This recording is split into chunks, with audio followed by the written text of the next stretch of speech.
I don't know this, man. How did you get? What was your commissioning source? I went through officer candidate school, and it was Wow. crazy because I had to do officer candidate school twice. It was amazing. I got the bonus try out of it. So, Why? What happened?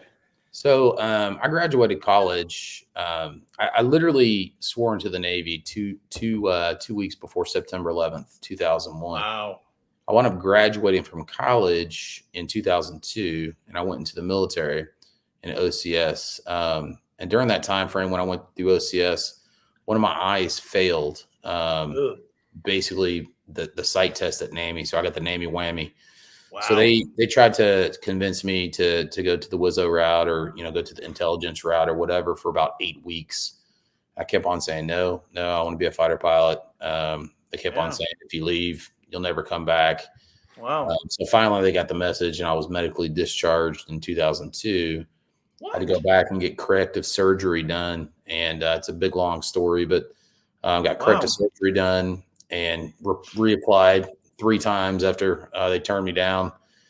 Finally kind of had a hand of Providence moment and was reaccepted back into officer candidate school in 2005. So I got to do it all over again. So the drill instructor me. So dang, Peachez, I had no idea. Well, that's a good story of perseverance, man. I mean, one of the things that Mover spearheaded it, Skid and I support it, is the Make Them Tell You No Facebook page and mindset, right? So there's quite a few people who watch this show and who you're just trying to find out, hey, how do I get into military aviation? What are the hurdles? If they tell you, nope, you can't come in because your eye's jacked, are you screwed? So what's the process? So dude, a story like that's awesome, man. I mean, that's incredible. Perseverance. Yeah. So you went to OCS in Pensacola in 2002. I did. Yep. Do you remember what your class was? What your class number was? It would have been July. So, oh, dude. Lewis was my drill instructor. Yeah, drill instructor. Lewis was my drill instructor for the first time around. I believe it was Lewis. It's been a while, but yeah, July. I believe right after July 4th. So it must have been like July 7th, 8th time. 2002. Dude, we were there at the same time. Yeah, I was class 2502, and I started in May, and I graduated in August. So you would have been like one of the senior dudes there. Kind of, yeah. Like I don't know, maybe, yeah. That's wild, man. Wow. Yeah. Oh, that's how long is OCS, whatever it is? I believe it was. Man, it's been a while. I believe it was 12 or 13 weeks long, something like that. 90-day wonders. It's 3 months of arduous. 90-day wonders. Yeah. Well, the Air Force calls them. We were already wonders before, but that's true. I wonder. That's true. 100%, man. I just needed. Yeah, exactly. That's cool. I just needed some sharpening. No, yeah, it was incredible.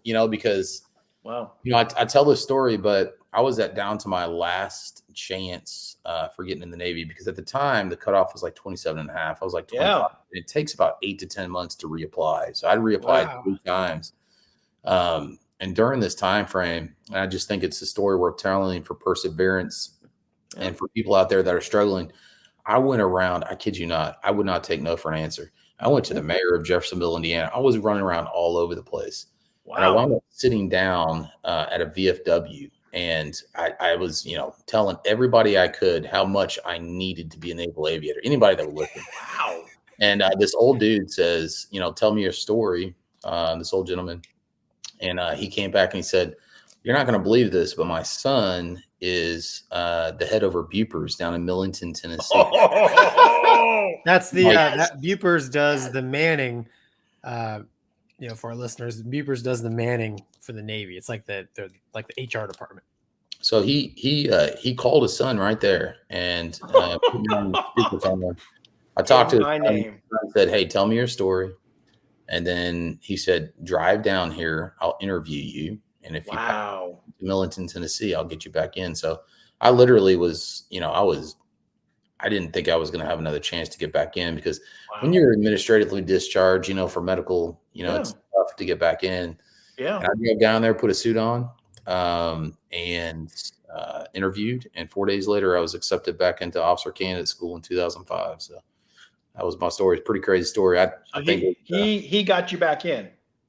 He did. He did. Yeah, he literally said, the older gentleman connected with his son, and they wrote me a letter. Or actually, I went down, interviewed, and 4 days later, they said I got an acceptance letter. So pretty crazy. So, was that based upon the fact that you had previously been a Navy pilot candidate and gotten disqualified? And he said, "Yeah, we got you fixed. You're good to go now."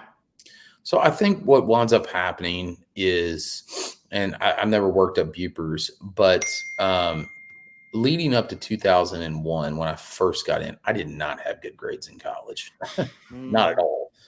And so they were really needing naval aviators and naval officers at the time. So it was a lot easier to get in. Wow. Well, then September 11th happened, and I was trying to get back in 2004. The demand was, much higher. And so you went from having for me, a 2.9 in college to having a 3.8 in an engineering degree to get in the aviation door. So the only thing I could change during that time frame is flying. So I wound up getting my CFI, double I, flying, doing a lot of stuff. And so, they were looking at me and they were like, "Hey, your grades aren't up." But it just, like I said, man, God opened the door. I walked through it, man. And awesome. 1 year later, I retire next year.